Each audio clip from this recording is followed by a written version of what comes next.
Plugin, encore une fois, c'est un mot en anglais. En français, c'est le mot extension. D'accord? Vous verrez les deux mots, plugin, extension. Donc ici, si vous cliquez sur installer, d'accord, vous verrez que sur le blog déjà, il y a deux extensions qui sont déjà installées. D'accord? Nous, on va en installer 4 autres. Donc pour ça, on va cliquer ici sur extension et ensuite, bien sûr, ajouter. Voilà. On clique sur ajouter. Et ici, ensuite, il va y avoir plusieurs liens ici. Nous, ce qu'on va faire, c'est chercher une extension par mot. Donc ce qu'on peut faire, c'est que soit on peut copier ici. D'accord? Donc All-in-One SEO Pack. Ou juste vous mettez SEO. D'accord? SEO, c'est l'anglais pour optimisation pour les moteurs de recherche. D'accord? Search Engine Optimisation. D'accord?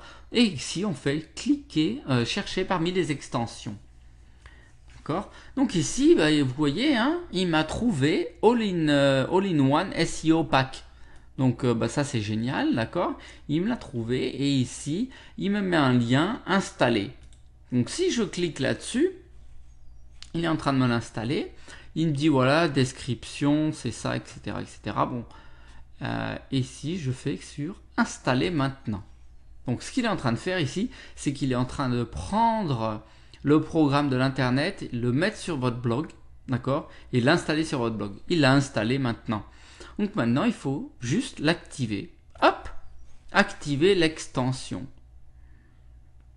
Voilà, hop là, là, et voilà, l'extension est activée. Donc ensuite, on ira sur, vous voyez, un gros en rouge là. Il faut aller sur la page pour configurer l'extension, d'accord? Donc ça, on va le faire après. Ensuite, on va installer la deuxième extension, d'accord? Donc pour ce faire, pareil, on fait extension ajouter, d'accord? Donc ici, mot-clé, d'accord? Si je reviens sur mon petit mot notepad ici, il y a Google Sitemap Generator. Donc soit je le copie ou j'écris sitemap et on va voir s'il me le trouve. Donc je clique sur chercher parmi toutes les extensions qu'il y a de disponibles, d'accord? Et voilà ici, ben, vous voyez, c'est le premier. Alors ce qui se passe, c'est que il est pas bête, hein, ce super WordPress, c'est qu'il me met en premier celui que je veux, parce que forcément celui que je veux, c'est celui qui marche le mieux, d'accord? Essayez. Vous pouvez essayer celui-là, mais il marche moins que celui-là, d'accord? Puisqu'il y a 5 étoiles ici. Donc vous cliquez pareil sur installer, d'accord? Et ensuite, vous cliquez sur installer maintenant. Pareil, il va mouliner, il va l'installer sur le blog et ensuite on va l'activer. Activer l'extension. Donc voilà, il est activé. Tout va bien, super. Maintenant, on va mettre notre troisième extension. Donc on clique sur ajouter.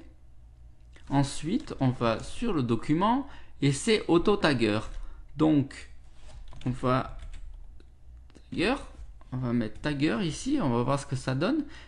On va cliquer.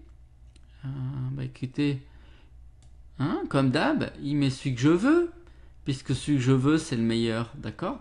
Donc installer, d'accord? Et installer. 2 clics, 3 clics, WordPress c'est génial, d'accord? Très bien, et maintenant le dernier, d'accord? Pareil, on clique sur ajouter. Et ici, c'est Ping Optimizer. D'accord? Donc, écoutez, je vais mettre Ping Optimizer ici et je clique sur chercher. D'accord? Et là, j'ai, bah voilà, Ping Optimizer. Donc, pareil, je clique sur installer. Et ensuite, installer maintenant. Bah écoutez, tout ça c'est génial. Activer l'extension. Et voilà, ce qu'on a fait, c'est qu'on a installé les programmes, les plugins, les extensions les plus importantes pour l'optimisation pour les moteurs de recherche. Alors bien sûr, il y en a qui vont vous dire qu'il y en a d'autres extensions, vous pouvez en installer une dizaine, une vingtaine. Oui, bien sûr, vous pouvez le faire. Ce sont les plus importantes, comme j'ai dit, hein, c'est les plus importantes qui vont vous donner 80% des résultats. Donc faites-moi confiance, il n'y a pas de souci pour ça. Donc voilà, écoutez, on a installé les extensions. Maintenant, ce qu'on va faire, c'est qu'il faut les configurer. D'accord ? Alors les configurer, ça veut dire quoi? Tout simplement, dans ces plugins ou ces extensions, il y a plusieurs options et on va cocher les options qu'il faut et on va configurer comme il faut pour qu'ils soient vraiment optimisés pour les moteurs de recherche. Ça, c'est pour la prochaine